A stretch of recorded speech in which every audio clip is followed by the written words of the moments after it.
No Antigo Egito, a medicina era muito mais do que a arte de curar. Era um elo direto entre o mundo humano e o divino. Os médicos, respeitados como guardiões do equilíbrio, transitavam entre estudos rigorosos, rituais sagrados e práticas surpreendentemente avançadas. Neste vídeo vamos acompanhar um dia inteiro na rotina desses profissionais extraordinários, desde o despertar dentro de casas perfumadas com incenso até os atendimentos em vilarejos, passando pelas cirurgias, pelos remédios cuidadosamente preparados e pelos momentos silenciosos de reflexão à beira do Nilo. Você vai descobrir como eles examinavam seus pacientes, que métodos usavam, como lidavam com doenças difíceis e de que forma combinavam ciência, espiritualidade e observação minuciosa para restaurar a saúde. Se você gosta desse mergulho no passado, já deixa o like, se inscreve no canal e pega um lugar confortável, porque agora vamos começar a nossa história. A medicina no Antigo Egito não surgia apenas como uma profissão, mas como uma vocação moldada pela crença profunda de que a saúde era parte essencial da harmonia universal. O médico egípcio vivia em um mundo onde corpo, espírito e ordem cósmica caminhavam lado a lado. E qualquer desequilíbrio era visto não apenas como um problema físico, mas como uma ruptura na ligação entre o ser humano e os deuses. Nesse cenário formava-se uma classe de curadores que carregavam sobre os ombros uma responsabilidade quase sagrada: manter a Maote, a ordem, fluindo pelo corpo de cada paciente. Ser médico significava ser guardião do equilíbrio. Os primeiros aprendizados começavam cedo, geralmente ainda na juventude, quando o aspirante demonstrava curiosidade, disciplina e uma habilidade especial para observar. Era essencial ter paciência, saber escutar e compreender os sinais do corpo, mas também ter reverência pelas forças invisíveis. A formação não acontecia de maneira improvisada. Ela tinha lugar nas famosas casas de vida, instituições ligadas aos templos, onde saberes eram preservados geração após geração. Ali, entre paredes cobertas de textos sagrados e corredores perfumados com resinas queimadas, o futuro médico passava horas estudando papiros que recolhiam séculos de conhecimento, desde fórmulas do ungüentos até diagnósticos baseados em detalhes minuciosos. Havia um rigor acadêmico surpreendente. Muitos papiros médicos são tão organizados que lembram, em estrutura, manuais modernos, descrição dos sintomas, possíveis causas, instruções de tratamento e advertências, caso a condição não pudesse ser curada. A precisão desses textos revelava o respeito pela observação e pela lógica, ainda que profundamente entrelaçadas com elementos mágicos. O jovem estudante aprendia não apenas a ler e escrever, habilidades reservadas a uma elite menos, mas também a dominar a linguagem médica, cheia de termos específicos, metáforas anatômicas e nomes de ingredientes raros. Ao mesmo tempo, seguia ensinamentos religiosos, pois grande parte dos tratamentos incluía invocações, amuletos e rituais dedicados a divindades curadoras, como Sekhmet, Isis e Tot. A organização da medicina era complexa e hierárquica. No topo estavam os médicos ligados à corte, responsáveis por cuidar da família real e por supervisionar outros profissionais. Abaixo deles vinham médicos especializados, alguns dedicados aos olhos, outros aos intestinos, à cabeça ou até a problemas dentários. Também existiam os médicos dos deuses, sacerdotes que praticavam a cura dentro dos templos, e os médicos do faraó, uma elite que podia acompanhar expedições militares e participar de campanhas de construção. No cotidiano, porém, a maior parte dos médicos era formada pelos Iswanidab, curadores treinados que atendiam tanto pessoas comuns quanto nobres, cuidando de ferimentos, infecções, dores crônicas e complicações do clima árido. Tornar-se um Iswanidab exigia anos de estudos e prática constante. O aprendiz observava médicos experientes, acompanhava consultas, participava da preparação de medicamentos e aos poucos ganhava autonomia para diagnosticar e tratar. A medicina egípcia valorizava a experiência direta. Não bastava o conhecimento teórico. Era preciso sentir o pulso, examinar o olhar, avaliar a respiração e identificar padrões de comportamento que poderiam indicar uma doença. Muitos diagnósticos eram baseados em comparações com analogias naturais, como o fluxo do Nilo ou o movimento dos ventos, pois os egípcios acreditavam que o corpo refletia o universo. Os templos desempenhavam um papel central nessa formação. Funcionavam como centros de estudo, bibliotecas e locais de prática espiritual. Em algumas salas, médicos copiavam textos antigos para preservar o saber. Em outras, treinavam técnicas de cura ou preparavam remédios. As casas de vida reuniam escribas, sacerdotes, magos e médicos, formando um ambiente de profundo intercâmbio intelectual. O estudante se acostumava com o cheiro de ervas maceradas, com o som das orações, com a textura dos papiros e com um clima de seriedade que envolvia o aprendizado da cura. Ali ele descobria que o ato de tratar alguém começava muito antes de tocar o paciente, menos começava na mente, na disciplina e na reverência pelos ancestrais que haviam moldado aquele conhecimento. Ao fim desse percurso, quando finalmente recebia o título de Iswenidab, o médico se tornava parte de uma tradição milenar que combinava observação empírica, experimentação e espiritualidade. Era reconhecido como alguém capaz de compreender tanto o visível quanto o invisível, alguém apto a enfrentar enfermidades do corpo e do espírito. Carregava consigo raízes que vinham de tempos remotos, e isso dava à sua rotina um ar solene. Cada atendimento ecoava gerações de curadores que, antes dele, haviam dedicado a vida a decifrar os mistérios da saúde. E assim o recém-formado médico se preparava para o que viria adiante. Dias longos, desafios constantes e uma devoção absoluta ao bem-estar de seu povo. O dia do médico egípcio começava muito antes do sol revelar a primeira faixa dourada sobre o horizonte. O despertar era silencioso, quase ritualístico. Ele se levantava calmamente, consciente de que cada movimento daquela manhã carregava um simbolismo próprio. A primeira etapa era a purificação. Em pequenos recipientes de pedra ou cerâmica, havia água trazida do Nilo, considerada sagrada por representar a vida em seu estado mais puro. O médico lavava as mãos, o rosto e às vezes o peito, murmurando palavras que evocavam proteção e clareza. Não se tratava apenas de higiene, mas de alinhamento espiritual. Acreditava-se que um curador precisava estar em harmonia para lidar com a desordem do corpo alheio. Após essa breve preparação, ele acendia resinas aromáticas como mirra ou olíbano, deixando o ar preenchido por uma fumaça fina que se erguia em espirais lentas. Esse ambiente perfumado tinha a função de acalmar a mente, afastar influências negativas e criar um espaço propício para o trabalho. Com o dia nascendo, o médico vestia suas roupas leves de linho claro e se preparava para atender os primeiros pacientes que já se reuniam do lado de fora ou aguardavam em pequenas áreas, sombreadas próximas à sua residência ou templo onde praticava. As primeiras consultas do dia costumavam ser simples. Pessoas vinham com dores leves, desconfortos rápidos, irritações na pele ou problemas ligados ao clima quente e seco. Havia agricultores cansados pelo esforço nas lavouras, artesãos que carregavam no corpo marcas de seu ofício, mulheres com incômodos digestivos e crianças com pequenas febres. Cada paciente trazia consigo não apenas sintomas físicos, mas também histórias, preocupações e expectativas. O médico, atento, observava detalhes que pareciam sutis, mas revelavam muito a cor de a pele. O estado dos olhos, a maneira como a pessoa respirava, o tom da voz ao descrever a dor. A observação era uma habilidade essencial. Sem instrumentos avançados, o médico dependia fortemente dos sentidos. Tocava pulsos, cheirava certas secreções, avaliava a temperatura da testa com a palma da mão e perguntava sobre hábitos, sonhos e acontecimentos recentes, pois muitos acreditavam que eventos emocionais ou espirituais poderiam desencadear doenças. Nada era considerado irrelevante. Tudo ajudava a montar um quadro mais claro sobre o estado do paciente. Quando o diagnóstico era simples, o médico já se dirigia ao pequeno espaço onde guardava ingredientes, tinturas e ervas secas. Ali, entre jarros, tigelas e colheres de madeira, preparava remédios conforme o caso. Alguns eram aplicados na forma de pastas, feitos de ingredientes como mel, gordura animal, resinas, plantas esmagadas ou minerais em pó. Outros eram ingeridos misturados com cerveja ou água. O mel, em especial, era um dos favoritos pelos seus efeitos cicatrizantes e antimicrobianos. Ainda que o médico não usasse esses termos, ele apenas sabia, pela dica, que funcionava. Entre um atendimento e outro chegavam pessoas de diferentes camadas sociais.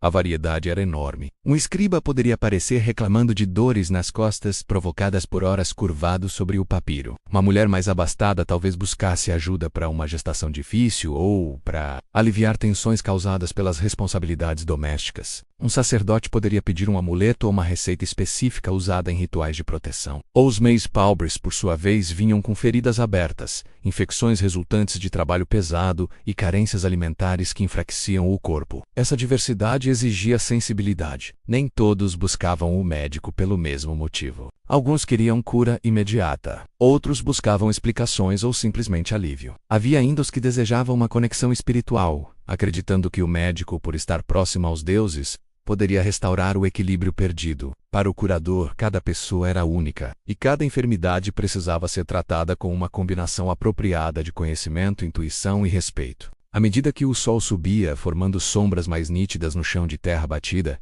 o fluxo de pacientes aumentava. Alguns carregavam amuletos que acreditavam ajudar, Outros traziam oferendas simples como pão ou frutas, demonstrando gratidão. E o médico paciente e metódico ajustava seu tempo entre escutar, observar e preparar remédios. A manhã prosseguia assim, em ritmo cadenciado, revelando a complexidade da rotina de alguém que carregava sobre si a confiança inteira de uma comunidade inteira. Esses primeiros atendimentos eram essenciais para estabelecer o tom do dia. Eles também ajudavam o médico a organizar mentalmente quais visitas externas faria, quem precisaria de acompanhamento mais próximo e quais casos exigiriam consulta mais aprofundada. Entre gestos tranquilos e instruções claras, o curador seguia seu caminho, consciente de que o amanhecer, por mais simples que parecesse, sempre trazia os primeiros fios que teciam a longa tapeçaria do dia. E com cada paciente atendido ele reafirmava seu papel como guardião da saúde e da harmonia dentro daquela sociedade que via nele um ponto firme em meio às incertezas da vida.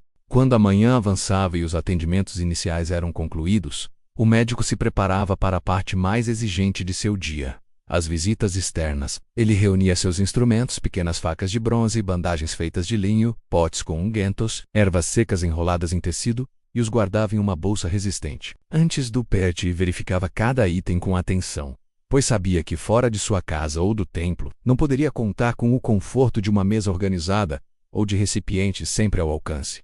Cada jornada exigia improviso, adaptação e sensibilidade. O deslocamento começava pelas ruas estreitas das vilas, onde o chão de terra levantava poeira fina a cada passo. As crianças corriam entre casas de tijolo cru, observando o médico com curiosidade e respeito. Para elas ele era quase uma figura mística, alguém capaz de aliviar dores que os adultos não conseguiam explicar. As mulheres abriam janelas de madeira simples, acompanhando sua passagem, enquanto homens carregavam jarros, ferramentas e feixes de palha, interrompendo o trabalho por alguns instantes para cumprimentá-lo. Esse reconhecimento silencioso reforçava para o médico a importância de sua presença ali. As visitas começavam geralmente pelas casas de quem não podia andar até o consultório. Doentes acamados, idosos frágeis, feridos incapazes de se deslocar. Cada residência oferecia um ambiente distinto. Algumas eram espaçosas e arejadas, com pátios internos e sombra fresca. Outras eram apertadas e escuras, onde o ar ficava pesado e o chão era coberto por esteiras gastas. Em cada local,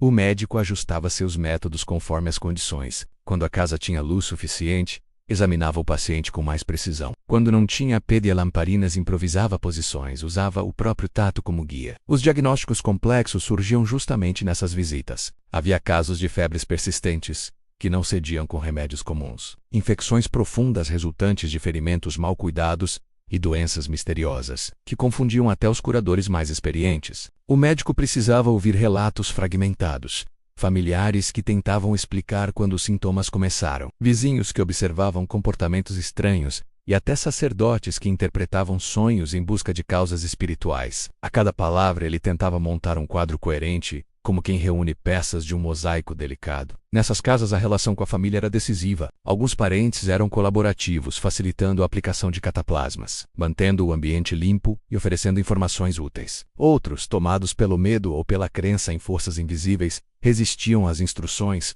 insistindo em rituais paralelos ou desconfiando de certos procedimentos. O médico, acostumado a lidar com essas dinâmicas, mantinha a calma, explicava de maneira clara o que faria e por quê, pedindo que confiassem em sua experiência e em sua ligação com o divino. Muitas vezes, essa tranquilidade era tão valiosa quanto o tratamento em si.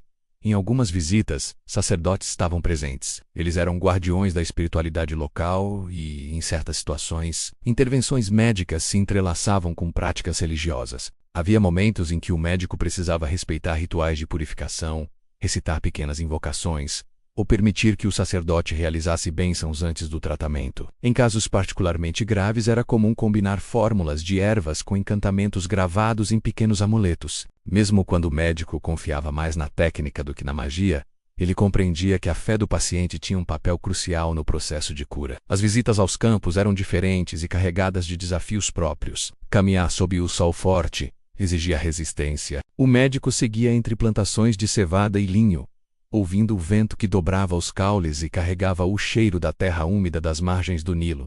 Às vezes, atendia trabalhadores que haviam sofrido quedas, torções ou cortes provocados pelas ferramentas agrícolas. O cenário, muitas vezes improvisado, pedia criatividade. Uma sombra projetada por uma palmeira servia de abrigo. Um pedaço de madeira podia virar suporte para um braço ferido. A água do poço era usada para limpar ferimentos antes de aplicar mel ou resina. Em certos dias, ele também visitava escribas que trabalhavam nos arredores das oficinas administrativas. Esses homens passavam horas inclinados sobre mesas baixas, copiando textos intermináveis, preenchendo registros do governo ou registrando inventários de templos. Queixavam-se de dores nas costas, rigidez no pescoço, formigamento nas mãos, irritações nos olhos. O médico observava o corpo, tocava músculos tensos e recomendava repouso. Massagens com óleos perfumados e ajustes na postura. Era fascinante para ele como cada profissão moldava não apenas o destino, mas o corpo de quem a exercia. Apesar da variedade de atendimentos, o médico sabia que todos compartilhavam algo em comum: a expectativa de encontrar nele um ponto de equilíbrio. Ele se tornava não só um curador, mas também um conselheiro, alguém que escutava medos, esperanças e histórias. Em muitos casos, compreender o contexto emocional e social do paciente era tão importante quanto tratar o sintoma físico. Ao longo dessas caminhadas, cada visita deixava uma marca. Cada diagnóstico exigia reflexão. Cada família envolvia o médico em seus próprios mundos, suas preocupações e seus valores. E, enquanto o dia avançava, as visitas externas lhe lembravam que a saúde era um fio delicado que percorria todas as camadas da sociedade. Ele, caminhando entre vilas e campos, era o guardião desse fio e precisava mantê-lo firme, mesmo quando o ambiente se tornava incerto e improvisado. Assim, entre poeira, conversas, rituais e tratamentos, o médico seguia seu percurso, carregando não apenas instrumentos, mas um legado ancestral que o guiava em cada passo. Os procedimentos mais avançados que o médico egípcio realizava surgiam geralmente quando os casos simples já haviam sido tratados e restavam aqueles que exigiam habilidade, firmeza e, sobretudo, equilíbrio entre técnica e espiritualidade. Embora não contassem com instrumentos sofisticados, os curadores dominavam práticas surpreendentemente eficazes, acumuladas ao longo de séculos de observação cuidadosa. Cada tratamento mais complexo acontecia como uma coreografia meticulosa, na qual mãos treinadas, ervas aromáticas, ungüentos densos e palavras ritualísticas se misturavam em um único gesto de cura. A cirurgia simples era um exemplo disso, em casos de cortes profundos, abscessos inflamados ou ferimentos provocados por animais. O médico começava limpando cuidadosamente a área afetada. Usava a água do Nilo previamente purificada, misturada às vezes com infusões de ervas que ajudavam a reduzir a inflamação. Depois, examinava o tecido com o olhar atento de quem aprendeu durante anos a identificar nuances entre tecido saudável e comprometido. As lâminas de bronze afiadas com precisão eram utilizadas para abrir, drenar ou remover partes danificadas. Embora o procedimento fosse doloroso, os pacientes contavam com a firmeza e rapidez do médico, que evitava prolongar o sofrimento. Após a intervenção, vinha a aplicação de remédios que hoje consideraríamos surpreendentemente avançados. Cataplasmas feitos de mel, menos amplamente usado por suas propriedades cicatrizantes, eram espalhados sobre o local, combinados com gordura animal ou resina de coníferas. Em alguns casos, misturava-se também malva, alho, cominho negro ou folhas de salgueiro, cada uma com finalidades específicas. Esses ingredientes criavam uma barreira protetora, ajudando a evitar infecções enquanto aceleravam a recuperação da pele. Os médicos também realizavam imobilizações, principalmente para fraturas. Quando encontravam um osso quebrado, ele avaliava o alinhamento observando os ângulos e comparando o membro afetado ao saudável. Com calma, reposicionava o osso, guiado por sua experiência e pelo toque sensível. Em seguida, aplicava talas feitas de madeira lisa ou juncos firmes, envolvidas em bandagens de linho. O curativo era reforçado com pastas endurecedoras que, ao secarem, estabilizavam a estrutura. Os textos antigos revelam que os egípcios entendiam bem a importância de manter o osso imobilizado e sabiam quanto tempo precisava para solidificar, o que evidencia seu conhecimento anatômico e prático. Além disso, existiam tratamentos que combinavam intervenções físicas com rituais simbólicos. Em doenças que pareciam resistir ao tratamento comum, muitos recorriam à espiritualidade como um complemento indispensável. O médico, nesses casos, preparava amuletos, pronunciava encantamentos ou escrevia fórmulas mágicas em pequenos pedaços de papiro. Esses textos eram dobrados e colocados em saquinhos de tecido, depois pendurados no pescoço ou no pulso do paciente. Embora hoje possa parecer estranho, para eles a palavra escrita possuía força vital. E a recitação de trechos sagrados servia tanto para fortalecer o paciente emocionalmente, quanto para proteger a mente contra influências malignas. O uso de ervas era outro pilar da prática médica. Plantas como aloe, hortelã, fenogreco, zedoária, acácia e sementes de alcaravia eram processadas de maneiras distintas. Algumas eram trituradas e transformadas em óleos aromáticos, aplicados para aliviar dores musculares ou acalmar a respiração. Outras eram preparadas como infusões para problemas digestivos, febres ou dores no peito. O médico conhecia os efeitos de cada combinação e adaptava a fórmula conforme o estado do paciente, modificando doses, trocando ingredientes e ajustando o tempo de preparo. Esse conhecimento não era improvisado, fazia parte de uma tradição escrita e ensinada detalhadamente nas casas de vida. Havia também procedimentos relacionados a problemas dentários, uma área mais difícil, mais frequente devido à areia misturada aos alimentos. O médico tratava abscessos, removia pedaços de dente necrosado e aplicava resinas aromáticas para aliviar a dor. Em alguns casos, pastas abrasivas eram usadas para limpar a boca, enquanto soluções de ervas eram recomendadas para reduzir inflamações. Mas talvez o aspecto mais impressionante de sua rotina fosse a forma como conciliava razão e fé. Para o médico egípcio, os dois mundos não se excluíam. Eles se completavam. Ele sabia que certas ervas diminuíam febres, que determinadas pastas ajudavam a cicatrizar feridas, que ossos quebrados precisavam ser imobilizados. Ao mesmo tempo, compreendia que o estado emocional e espiritual do paciente influenciava profundamente sua recuperação. Por isso, criava um ambiente de confiança, conversava com suavidade, acendia incensos e pedia que os acompanhantes se retirassem ou permanecessem dependendo de como julgasse melhor para o paciente. Cada tratamento bem-sucedido era celebrado com discrição, mas carregava enorme significado. Representava não apenas a cura de um corpo, mas a restauração de uma ordem quebrada. O médico via em cada melhora uma confirmação de que sua função era mais ampla que qualquer técnica. Isolada, era uma ponte entre o físico e o sagrado, entre o tangível e o invisível. E assim, em meio a lâminas simples, ervas aromáticas e palavras ancestrais, ele seguia seu ofício, mantendo viva a tradição que sustentava toda a saúde de seu povo. Quando o sol começava a descer lentamente sobre o horizonte e o calor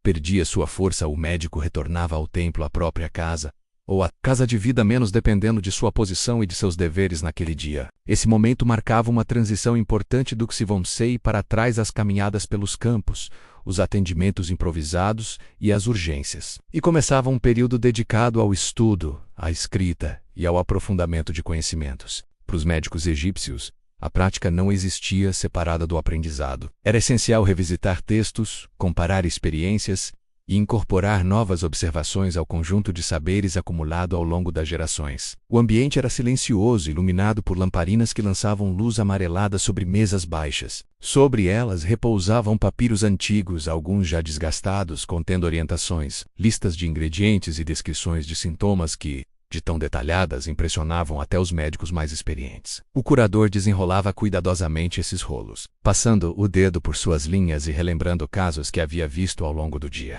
Ele comparava sintomas registrados com o que observara nos pacientes, tentando encontrar padrões, semelhanças, lacunas. Era comum que anotasse pequenos sinais, como mudanças na cor da pele, reações inesperadas a remédios ou a evolução de ferimentos. Tudo isso podia esclarecer tratamentos futuros. Muitas tardes também reuniam colegas em torno de mesas compartilhadas. Cada um trazia relatos, um caso de febre que persistia, uma inflamação que regredira rápido demais, uma fratura que cicatrizava de forma incomum. Esses debates eram fundamentais para o aperfeiçoamento da medicina, pois permitiam que o conhecimento deixasse de ser apenas individual e se tornasse coletivo. O mais velho no grupo frequentemente assumia a liderança da discussão, analisando o que cada um trazia e oferecendo interpretações baseadas não apenas em sua experiência, mas também na memória dos textos mais antigos. Alguns casos eram debatidos por longos minutos, até que todos concordassem com um plano de tratamento adequado. Nessas conversas, o médico percebia que sua prática era parte de uma longa corrente que vinha do passado. Os ensinamentos de Imhotep, considerado patrono dos médicos, ainda ecoavam ali. Ele era lembrado não como uma figura distante, mas como alguém que havia moldado a forma como os curadores egípcios entendiam o corpo humano e sua relação com o universo. Essa herança dava aos encontros uma atmosfera de respeito profundo. Cada frase dita era carregada de cuidado. Cada hipótese levantada era tratada com seriedade. Depois dos debates, havia momentos dedicados ao preparo de fórmulas mais complexas, aquelas que não eram usadas em atendimentos rápidos. Esse trabalho exigia paciência. O médico selecionava ingredientes raros guardados em pequenas caixas de madeira ou cerâmica, resinas trazidas de terras distantes, raízes perfumadas, fragmentos de plantas secas, essências coletadas em épocas específicas do ano. Triturava tudo com movimentos circulares, até que as substâncias formassem pastas uniformes, ou pós finíssimos. Em alguns casos, essas misturas eram seladas em recipientes de barro e reservadas para ocasiões especiais como tratar doenças do peito que exigiam combinações potentes ou para atender autoridades locais que esperavam de um médico não apenas eficiência, mas refinamento. Durante esses preparos, o médico deixava a mente vagar pelos acontecimentos do dia. Repassava mentalmente cada paciente, tentando entender onde acertara e onde poderia ter ido mais fundo. Essa autorreflexão era essencial para ele. Perguntava-se se tinha percebido todos os sinais, se poderia ter explicado melhor algum procedimento, se teria deixado escapar um sintoma importante. Essa postura de humildade fazia parte da ética médica egípcia. Reconhecer que o corpo humano era vasto e misterioso, e que nenhum curador, por mais experiente que fosse, dominava completamente seus segredos. O médico ergia pequenos agradecimentos aos deuses, não apenas a Sekhmet, deusa ligada às doenças e às curas, mas também a Thoth, patrono do conhecimento, e a Isis, associada à proteção e ao renascimento. Ele acendia uma lamparina diante de uma pequena estátua ou amuleto e pedia que sua mente permanecesse clara, suas mãos permanecessem firmes e seu coração se mantivesse justo. Sabia que sua função se estendia além do tangível. Curar era também restaurar a ordem do mundo, aliviar o sofrimento, fortalecer a fé das pessoas e oferecer segurança numa realidade cheia de incertezas. Algumas noites eram especialmente intensas. Quando um caso grave surgia no fim do dia, o médico podia ser chamado novamente. Famílias batiam à porta, implorando ajuda. Ele deixava seus estudos de lado e voltava ao trabalho, carregando lamparinas e instrumentos enquanto caminhava pelas ruas escuras. Nessas situações, a escuridão tornava tudo mais silencioso, e a urgência do momento lhe lembrava do valor frágil da vida humana. O médico atendia com dedicação absoluta, sabendo que pequenos gestos podiam decidir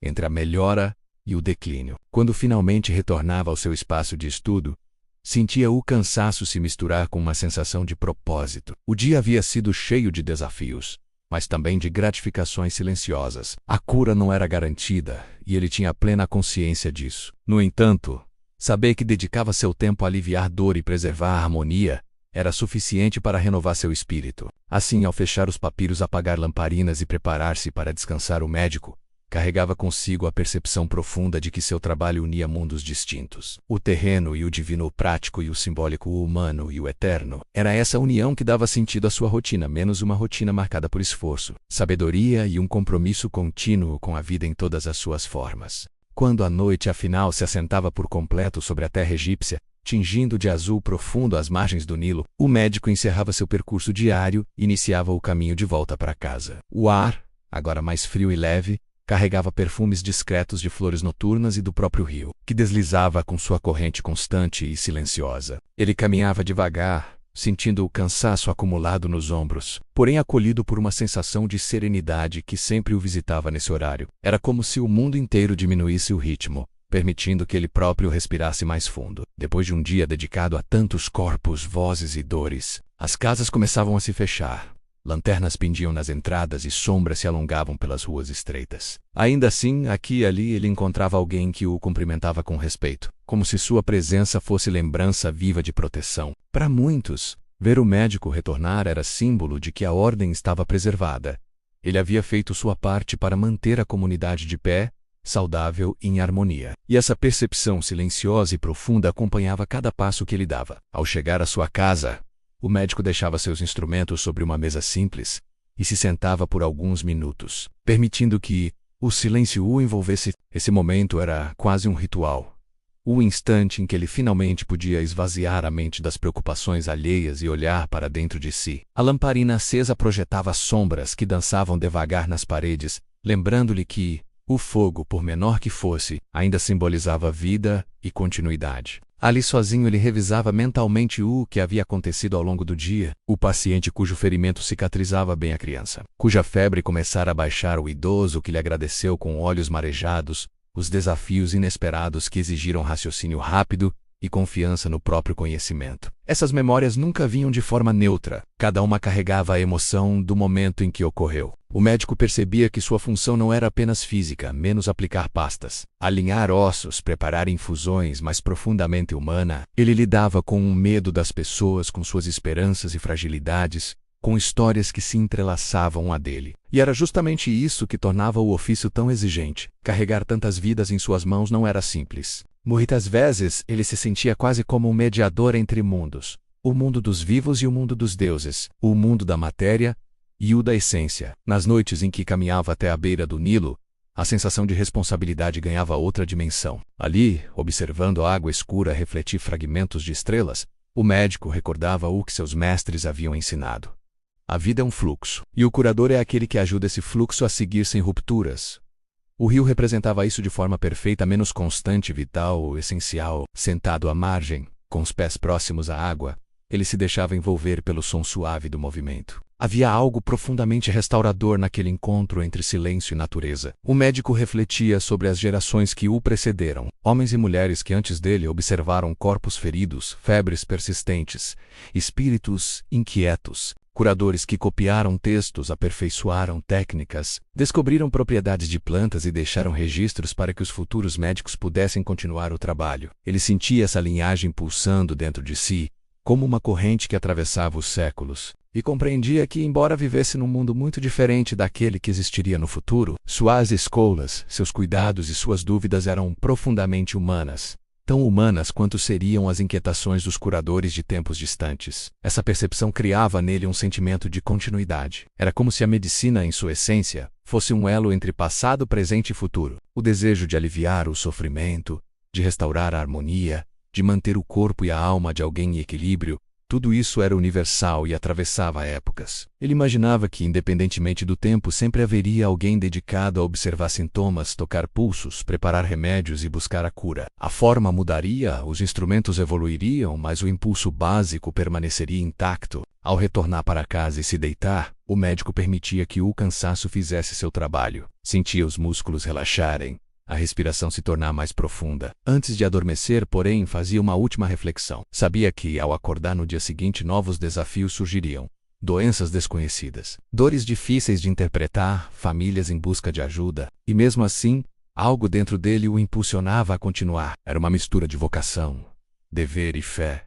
Uma certeza silenciosa de que sua presença fazia diferença no mundo ao redor. Nesse estado de tranquilidade, ele fechava os olhos. Lá fora, o Nilo continuava fluindo, as estrelas continuavam brilhando, e o vento atravessava as palmeiras com suavidade. A noite envolvia tudo com delicadeza, como se selasse o dia que havia terminado. E no coração do médico restava apenas a certeza simples e eterna de que a cura, menos em todas as suas formas, sempre seria uma das maiores expressões do desejo humano de proteger a vida.